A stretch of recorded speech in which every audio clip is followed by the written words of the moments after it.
আমাদের প্রিয় কোরআনের পাখি আল্লামা দেলার হোসেন সাইদি সাহেব রাহিমাহুল্লাহ এই আয়াতের তাফসির করতে গিয়ে তিনি একটা উদাহরণ দিয়েছেন। আমি তার ছাত্র হিসেবে সে উদাহরণটাই বলি। সেটা হচ্ছে বহুদিন পরে জাহান্নামীদেরকে যে আল্লাহ ধাক্কাবে, জান্নাতীদেরকে যে ধাক্কাবে, দুই ধাক্কা কিন্তু একরকম না। বলেন ঠিক কিনা? তিনি উদাহরণ দিয়েছেন, সেটা হচ্ছে বহুদিন পরে একটা পুলিশ আসামি ধরছে। আসামি ধরতে গিয়ে অনেক চেষ্টা করেছে, চেষ্টা করে ধরতে পারে নাই। অনেক দিন পর রাজশাহী স্টেশনে দেখা হয়ে গেছে ওই চোরের সঙ্গে পুলিশ মামুর। দেখা হওয়ার পরে চোরকে খপ করে ধরেছে। চোর এখন বলছে, আপনি আমার ধর্মের বাপ, ধর্মের ভাই, আপনি আমার একটু ছেড়ে দেন। পুলিশ বলছে, জীবন চলে গেল, তোরে আর ছাড়বো না। বলেন ঠিক কিনা? তুই অনেক জ্বালিয়েছিস, অনেক কষ্ট করে ধরেছি, এই হলে 1 নাম্বার, ছাড়বো না। নাম্বার 2, আপনি লেখাপড়া করেছেন, লেখাপড়া শেষ করে অনেক দিন পর বন্ধুর সাথে দেখা হয়েছে, 30 বছর পর দেখা হওয়ার পরে এবার ওই রাজশাহী স্টেশনে অথবা চট্টগ্রামের স্টেশনে দেখা হওয়ার পরে এক বন্ধু আর এক বন্ধুর সাথে দেখা হওয়ার পরে এক বন্ধু আর এক বন্ধুকে বলছে, বন্ধুরে বহুদিন পরে তোর সঙ্গে দেখা হয়েছে, আজকে আমার বাড়িতে যেতেই হবে, তোরে আর ছাড়বো না। বলেন তো, 2 ছাড়বো না কি 1?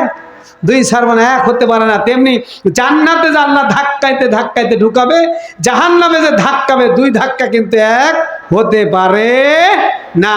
এবার আমরা বলি, আল্লাহ আমরা যেন ওই জান্নাতের অধিকারী হতে পারি। তাহলে 2 নাম্বার, আল্লাহর নবীকে আল্লাহ তাআলা সুসংবাদদাতা হিসেবে প্রেরণ করেছে। নাম্বার 3, ওয়ানাজির, আল্লাহ তাআলা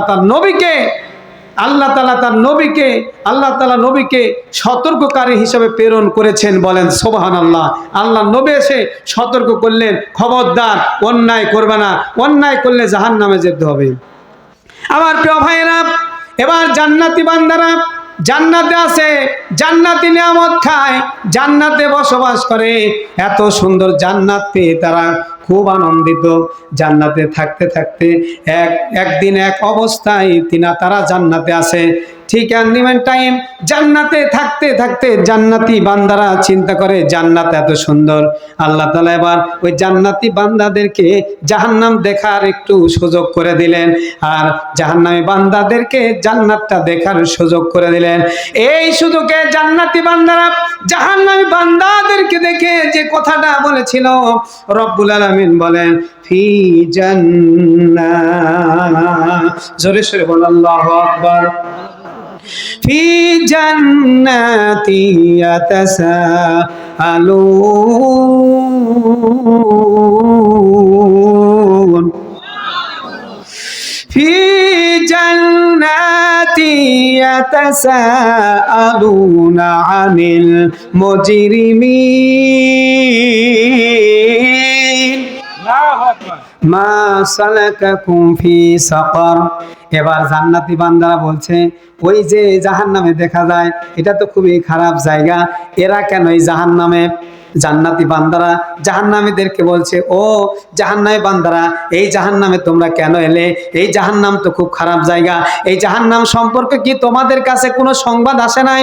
তোমাদেরকে কেউ কি সতর্ক করে নাই? আল্লাহ বলেন, ও নাজির, আমি আমার নবীকে সতর্ককারী হিসাবে এই পৃথিবীতে প্রেরণ করেছি। বলেন সুবহানাল্লাহ।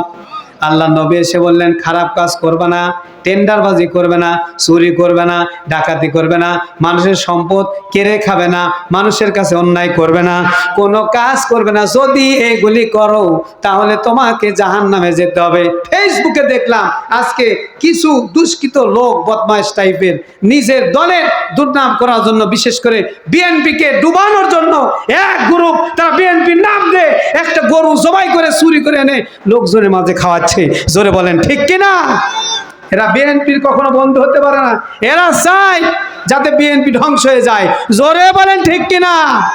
আমি বলতে চাই, যারা নাম দেব, দলের নাম দেব, বিএনপির নাম দেব, যারা মানুষের গরু চুরি করে আর একজনকে খাওয়াচ্ছে, তাদেরকে আইনের আওতায় এনে দৃষ্টান্তমূলক শাস্তির ব্যবস্থা করা হোক।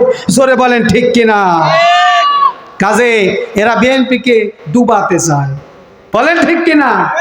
15 বছর কষ্ট করলো, আর এখন এসে এই গরু চুরি করার অপরাধে, গরু চুরি করার অপবাদ পেয়ে তাদের যদি ক্ষতি হয়ে যায়, এই দুষ্কৃতী বদমাইশ শয়তানদেরকে শাস্তির আওতায় আনতে হবে।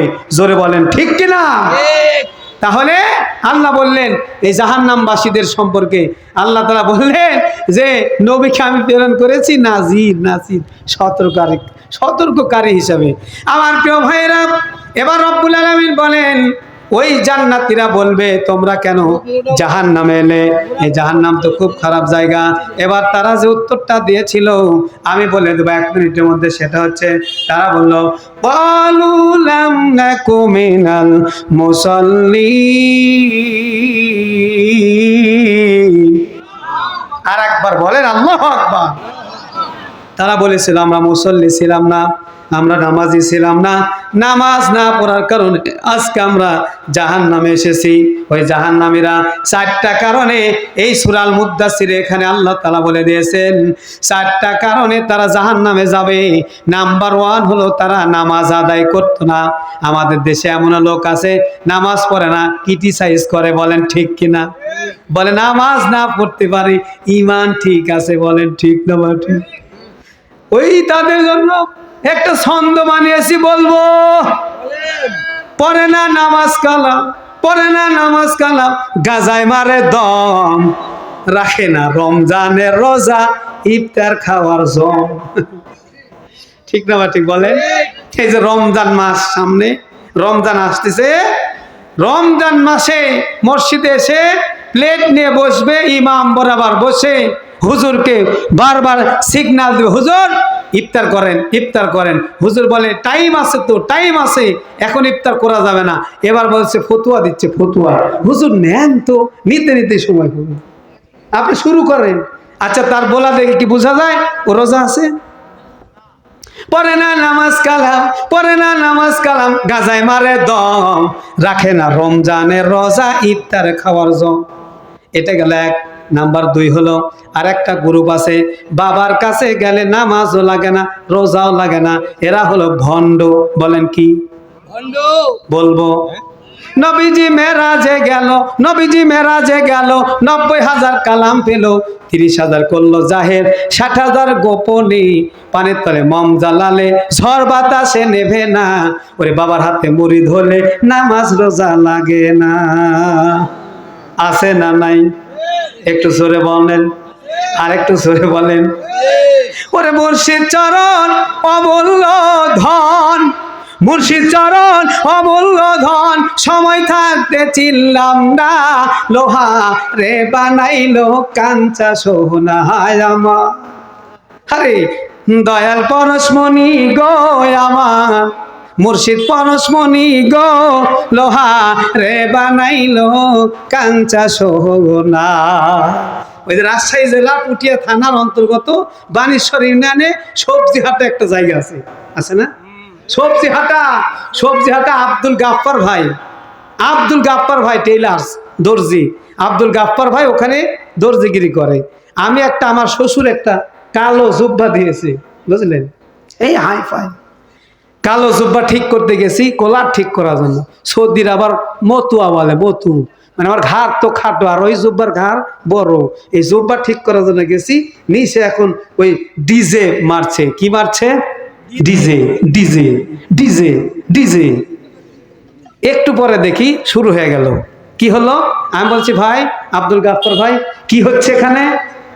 ওরা বলছে বলবো, ওরে মুর্শিদ চরণ অমূল্য ধন, মুর্শিদ চরণ অমূল্য ধন, সময় থাকতে চিনলাম না, লোহা রে বানাইলো কাঞ্চা সোনা। ওর মুর্শিদ লোহাকে কাঞ্চা সোনা বানাইছে। কথা কি বুঝেন? আমার দয়াল পরশমণি গো আমার, মুর্শিদ পরশমণি গো, লোহা রে বানাইলো কাঞ্চা সোনা। এই কথাটা যদি আপনি একটু নবীর শানে গান, নবীকে খুশি করার জন্য, খুশি হবেন কে? একটু জোরে বলেন, খুশি হবেন কে? ওরে রাসূল চরণ অমূল্য ধন, রাসূল চরণ অমূল্য ধন, সময় থাকতে চিনলাম না, লোহা রে বানাইলো কাঞ্চা সোনা। আমার রাসূল পরশমণি গো, আমার নবী পরশমণি গো, লোহা রে বানাইলো কাঞ্চা সোনা।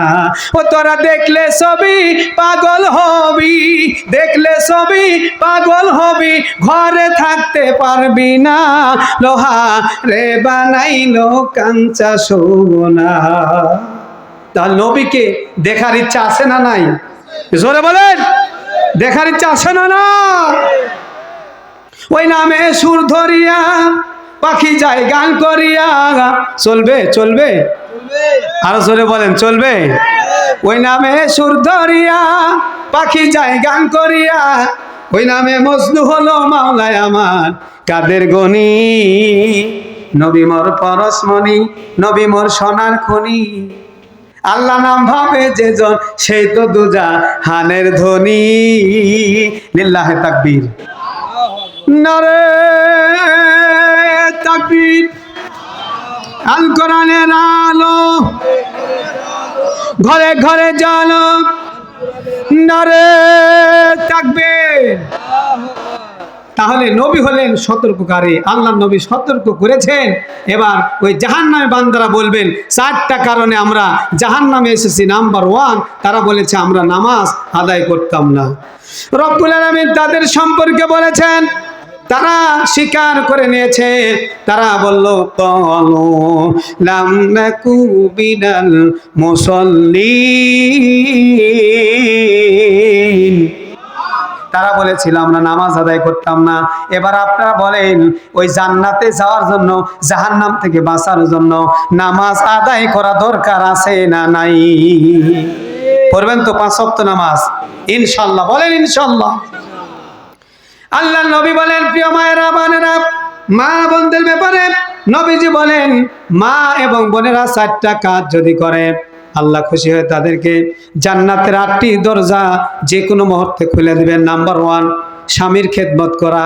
চিৎকার মেরে বলেন সুবহানাল্লাহ। স্বামীরা বসে আছেন, স্বামীর খেদমতের কথা শুনে আপনার বেজান না খুশি? যদি হয়ে থাকেন খুশি, চিৎকার মেরে বলেন সুবহানাল্লাহ। নাম্বার 1 স্বামীর খেদমত করা। নাম্বার 2 রমজানের রোজা রাখা। নাম্বার 3 নামাজ আদায় করা। আর নাম্বার 4 হলো পর্দায় থাকা। পর্দায় যারা থাকবে না, ওই সকল নারীরা কখনো জান্নাতে যেতে পারবে না, বরং বেপর্দা হওয়ার কারণে, আপনার মেয়ের কারণে আপনি জাহান্নামে যাবেন। আপনার মেয়ে যদি বেপর্দায় থাকে, আপনার স্ত্রী যদি বেপর্দায় থাকে, নবীজি বলেন যাদের স্ত্রী যাদের মেয়ে বেপর্দায় থাকবে তাদেরকে বলা হয় আদ-দায়ুস। দায়ুস সম্পর্কে নবীজি বলেন আদ-দায়ুসু লা ইয়াদখুলুল জান্নাহ, দায়ুস কখনো জান্নাতে যেতে পারবে। এই জন্য সাবধান সাবধান, আপনার মেয়েকে পর্দায় রাখার দায়িত্ব আপনার, আপনার স্ত্রীকে পর্দায় রাখার দায়িত্ব আপনার। তাহলে জাহান্নামে বান্দারা জাহান্নামে গিয়েছে 4টা কারণে। বলেন কয়টা? নাম্বার 1 তারা নামাজ আদায় করতো না। নাম্বার 2 তারা বলছেন وقالوا لم نكن من المصلين وقالوا لم نكن نطعم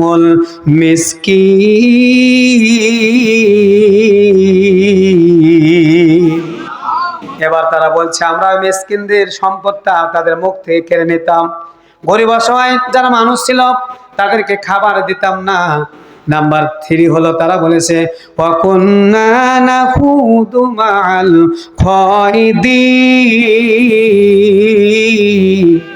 তারা বলছিল আমরা মানুষের সমালোচনা করতাম। আগের জামানায় দেখেছি 5 জন মেয়ে যদি এক জায়গায় বসতো তাহলে সমালোচনা করতো, অমুকের মেয়ে পালিয়ে গিয়ে বিয়ে হয়েছে। বলেন ঠিক কিনা? আর এখন পুরুষেরা বসে চায়ের স্টলে বসে একটা চা খায় আর বলে আমার ভাই তোমার ভাই বল্টু ভাই, বল্টু ভাই, বল্টু ভাইয়ের চরিত্র ফুলের মতো পবিত্র, নামাজ পড়ে না 1 ওয়াক্ত, এরকম বল্টু ভাই আছে না নাই? ওই বল্টু ভাইয়ের নামে স্লোগান দেয়। ওই বল্টু ভাই আবার যখন দূরে চলে যায় কয় তো 2 নাম্বার মাল। জোরে বলেন ঠিক কিনা ভাই? আরেকবার বলেন ঠিক কিনা? সামনে থাকতে হাই রে প্রশংসা, একটু দূরে গেলে দুর্নাম, আছে না নাই? তাহলে নাম্বার 3 হলো যারা মানুষের সমালোচনা করবে। নাম্বার 4 আল্লাহ তাআলার নবী, আল্লাহ তাআলা বলেছেন ওয়াকুন্না নাখুদু মাআল খায়দিন। হয় না? আরেকবার জোরে বলবেন ওয়াকুন্না নুকাযযিবু বিয়াউমিদ্দিন।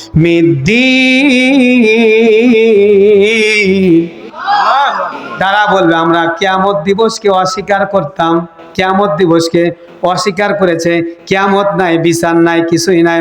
অথচ কিয়ামতের ময়দানে আল্লাহ তাআলা 3টা ক্যাটাগরিতে বিচার করবে। 1 নাম্বার বিচার হবে একজন আল্লাহ এবং বান্দার মাঝে, আল্লাহ এবং বান্দার মাঝে বিচার শুরু হয়ে যাবে। আল্লাহ বলবেন ইকরা কিতাবাকা কাফা বিনাফসিকা আল-ইয়াওমা আলাইকাল হাসিবা। আজ রেকর্ড পড়ো,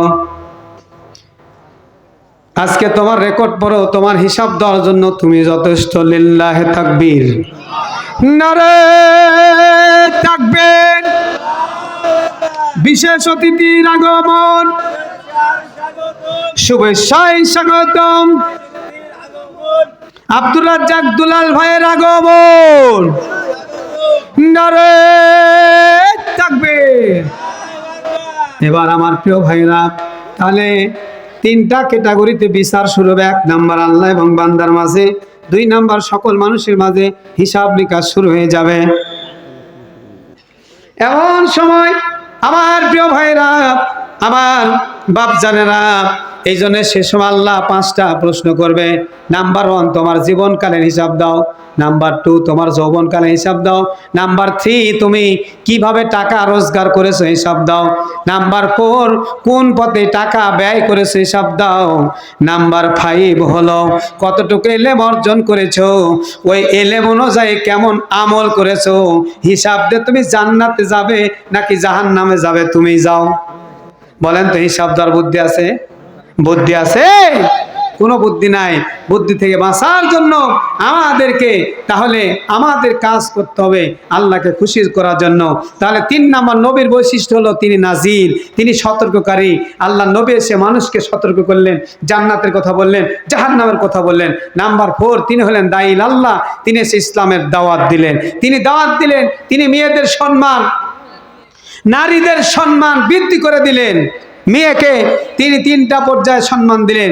সেটা হচ্ছে মেয়ে হিসাবে নারীদের মর্যাদা দিলেন, মেয়ে হিসাবে। আল্লাহ নবী বলেন কোন ঘরে যদি একটা মেয়ে সন্তান জন্মগ্রহণ করে, অথবা 2টা অথবা 3টা, আর ওই লোকটা যদি ওই মেয়েকে ঠিক মতো দ্বীনি শিক্ষা দেয়, বিয়ে শাদী দেয়, তাহলে ওই লোক আর আমি নবী একই জান্নাতে থাকবো। বলেন সুবহানাল্লাহ। মেয়ের ব্যাপারে সুসংবাদ দিলেন।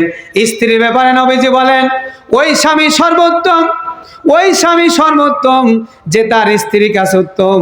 কাজে স্ত্রীর কাছে যদি কোনো স্বামী উত্তম হতে না পারে তাহলে স্বামীর কোনো দাম নাই। এজন্য আপনি যদি উত্তম হতে চান, আপনার স্ত্রীর কাছে আপনাকে আগে দামি হতে হবে। আমার প্রিয় ভাইয়েরা, নবীজি নারীদের মর্যাদা বৃদ্ধি করতে গিয়ে মেয়েকে 3 নাম্বার স্থান দিলেন, মা হিসাবে সম্মান দিলেন।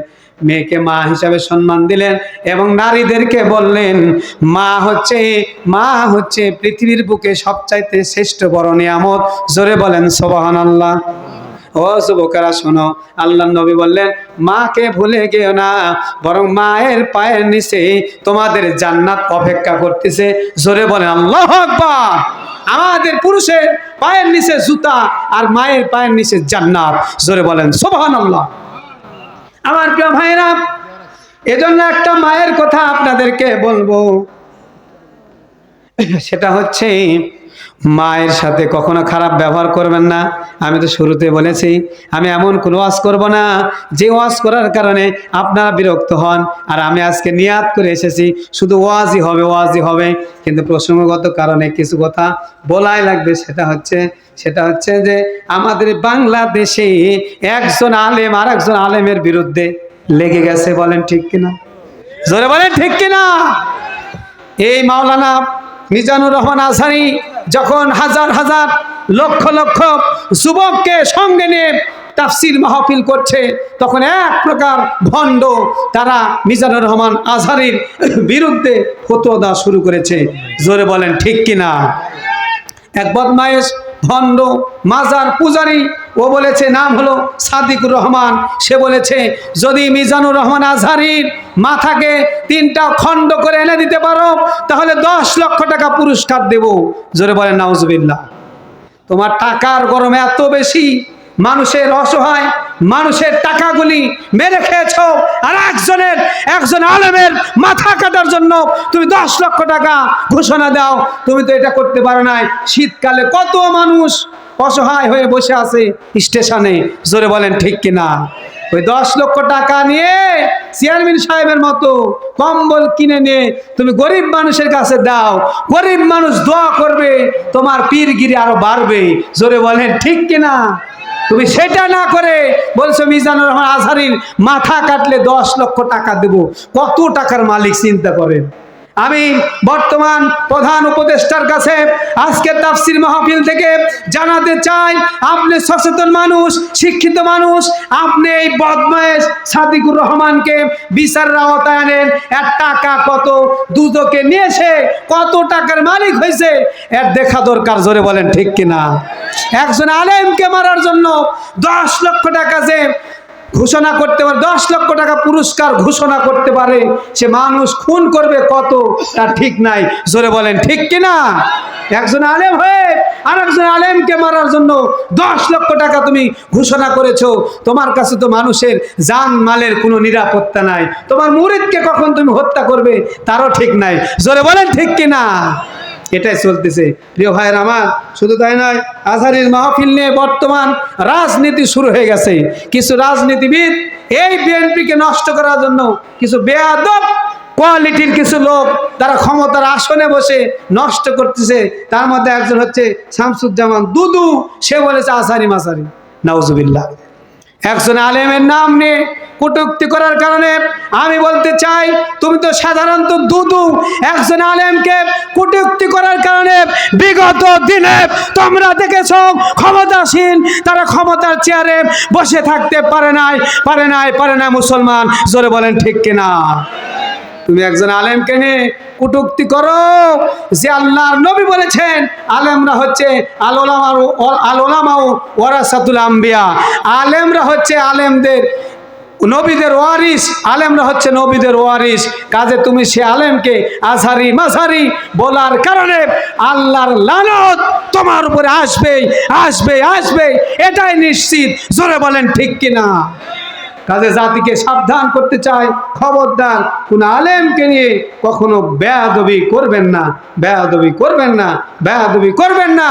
আলেমকে সম্মান করা শিখুন, আলেমকে কাছে ডেকে নিন, আলেমকে বুকে ডেকে নিন, তাহলে আপনার জন্য আল্লাহ রহমত নাজিল করবে। বলেন ঠিক কিনা?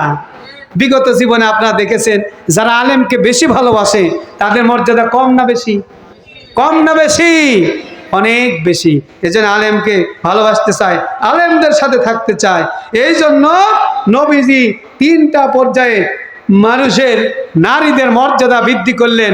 নাম্বার 1, নারীকে মেয়ে হিসাবে সম্মান দিলেন। নাম্বার 2, নারীকে স্ত্রী হিসাবে সম্মান দিলেন। নাম্বার 3, নারীকে মা হিসাবে সর্বোচ্চ তিনি সম্মানটাই দিলেন এবং বললেন এই মা হচ্ছে মানুষের কাছে সবচাইতে বড় নিয়ামত, এবং নিয়ামত হচ্ছে পিতা এবং মাতা। তাদের সাথে যদি আপনি ভালো ব্যবহার করতে পারেন তাহলে আপনার জন্য জান্নাত খুলে দিবেন কে? এই যেখানে কবরস্থান, গোরস্থানের উদ্যোগে আজকের মাহফিল, অনেকের মা নাই, অনেকের বাবা নাই, অন্ধকার কবরে আছে না নাই? অন্ধকার কবরে চলে গিয়েছে। চেয়ারম্যান সাহেবেরও মা নাই, আছে? মা আছে, বাবা নাই। আমার প্রিয় ভাইরা, এই যে মা আব্বা নাই আমাদের সভাপতি সাহেবের, এরপরে আমাদের এই যে আমাদের ভাই, প্রিয় ভাই রুহুল আমিন, ওনার ভাই নাই। আমাদের মোজাম্মেল ভাই, ওনার আব্বা নাই। এরকম অনেকেরই মা নাই, অনেকের বাবা নাই। আমি বলতে চাই 1 মিনিটের মধ্যে, সেটা হচ্ছে আপনার মা আপনার বাবার সাথে আপনার ব্যবহার হবে সবচাইতে ভালো। নাম হলো জুরাইস, বুখারীর হাদিস। জুরাইস ইবাদতকারী বান্দা, জুরাইস ইবাদত করছে। মা একদিন বলল, বাবারে পানি দাও, পানি দাও। জুরাইজ চিন্তা করে নামাজ পড়বো নাকি মায়ে পানি দেব, মাকে পানি দেব। এই করতে করতে দেরি হয়ে গেছে। অসুস্থ মা বদদোয়া দিয়ে দিয়েছে, আল্লাহ বেদশার মুখ না দেখা পর্যন্ত জুরাইজকে আল্লাহ তুমি মৃত্যু দিও না। যা দোয়া করেছে তা কবুল হয়ে গেছে, কারণ দোয়া করেছে মায়ের, দোয়া করে দিলেন। একদিন জুরাইজকে এক পতিতা মহিলা সে খারাপ প্রস্তাব দিল, তিনি এটা মানলেন না। না মানার কারণে রাখালকে গিয়ে যখনই বলেছে, রাখাল সেটা করেছে। করার পরে কিছুদিন পর মহিলাটা গর্ভবতী হয়ে গেছে। 1 মিনিটে বললো, সেটা হচ্ছে গর্ভবতী হওয়ার পরে যখন তার সন্তান হয়েছে, অবিবাহিত মহিলার পাড়ার লোকজন বলতেছে, ও মহিলা তোমার পেটে সন্তানটা কার? সে বলছে সন্তানটা জুরাইজের। লোকজন আশ্চর্য হয়ে গেল, যে জুরাইজ আল্লাহর ওলি, যাকে ঘর বাড়ি করে দিয়েছে ইবাদত করার জন্য, ইবাদত না করে অপকাম করে। জুরাইজকে ধরা হলো, আনা হলো। এবার জুরাইজ বলছে আমি এই কাজ করি নাই। মেয়ে বলছে না, এই কাজ সে করেছে, এই সন্তান তার। ইন দ্য মিন টাইম জুরাইজ বলছেন, যদি এই সন্তানটা আমার হয়ে থাকে, এই সন্তান নিজেই বলে দিবে এই সন্তানটা কার। জোরে বলে আল্লাহু আকবার। বুখারীর হাদিস, আল্লাহর নবী বলেন, তিনজন শিশু মায়ের পেট থেকে পড়ার পরেই কথা বলেছে। নাম্বার 1 মরিয়মের সন্তান ঈসা আলাইহিস সালাম। নাম্বার 2 এই যে জুরাইজকে অপবাদ দেওয়া হয়েছিল, ওই সন্তানকে বলা হলো, ওই সন্তান তুমি বলো আমি কি তোমার পিতা? এবার লোকজন বলতেছে জুরাইজ আসলে পাগল হয়ে গেছে, একদিনের শিশু, সে কি কথা বলতে পারে? জুরাইজ বলল, ওই আল্লাহর কসম করে বলি, আমি যদি কোনো অন্যায় করে থাকি তাহলে এই সন্তান বলে দেবে, আর আমি যদি ন্যায় করে থাকি এই সন্তানটাই বলে দেবে। ইন দ্য মিন টাইম সন্তানটা জবান খুলে গেল, সন্তান বলল আমার পিতা হলো রাখাল। চিৎকার মেরে বলেন আল্লাহু আকবার। আরো জোরে বলেন আল্লাহু আকবার।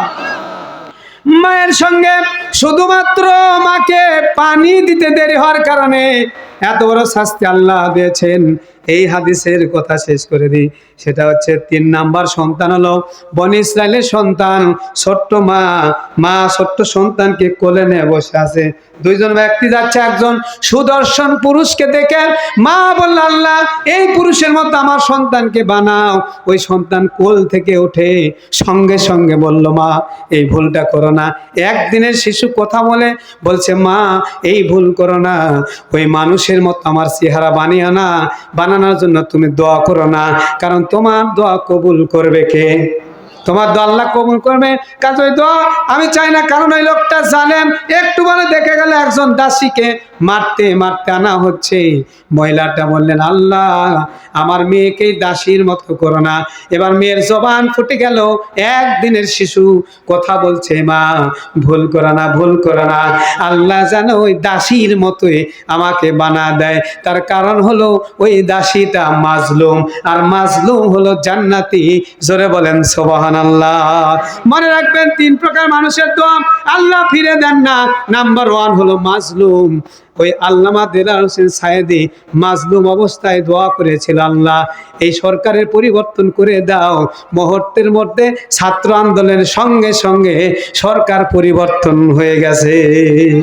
জোরে বলেন ঠিক কিনা? 2 নাম্বার মুসাফির, যারা মুসাফির তাদের দোয়া কবুল করেন কে? 3 নাম্বার পিতা এবং মাতা যদি সন্তানের জন্য দোয়া করে তাহলে এই দোয়া কবুল করেন কে? আরো জোরে বলেন। আমার প্রিয় ভাইরা, ওই মা ওই বাবা অনেকের কবরে চলে গিয়েছে। মাত্র 5 মিনিট টাইম নেব, 5 মিনিটের জন্য ওই মাকে কবরে শান্তিতে রাখার জন্য, ওই বাবাকে কবরে শান্তিতে রাখার জন্য। মা নাই বাবা নাই, আরে অনেকের মা চলে গিয়েছে, বলেন ঠিক কিনা? আমার মায়ের কান্দন যাবজ্জীবন, 2-4 মাস বোনের কান্দন রে। ওরে ঘরের পরিবারের কান্দল কয়েকদিন পর থাকে না, দুঃখের দরদি আমার জনম দুঃখী মা, গর্ভধারিণী মা জনম দুঃখী মা, দুঃখের দরদি আমার জনম দুঃখী মা। ঠিক না বা ঠিক? আরো জোরে বলেন ঠিক না বা ঠিক? 10 মাস 10 দিন মায়ে গর্ভে দিলেন ঠাই, রক্ত মাংস খাইয়া আমি ভবে আইলাম ভাই, ভূমিষ্ঠ হইয়া আমি উঠিলাম কান্দিয়া, শান্ত করিল মায়ের বুকের দুধ দিয়া। 10 মাস 10 দিন মায়ে গর্ভে দিলেন ঠাই, রক্ত মাংস খাইয়া আমি ভবে আইলাম ভাই, ভূমিষ্ঠ হইয়া আমি উঠিলাম কান্দিয়া, শান্ত করিল মায়ের বুকের দুধ দিয়া। ওরে মায়ের প্রসবের কালে বুক ভেসে যায় নয়ন জলে রে, ও মা সন্তানের লইয়া কোলে ভুলে প্রসব বেদনা, দুঃখের দরদি আমার জনম দুঃখী মা। ঠিক না বা ঠিক?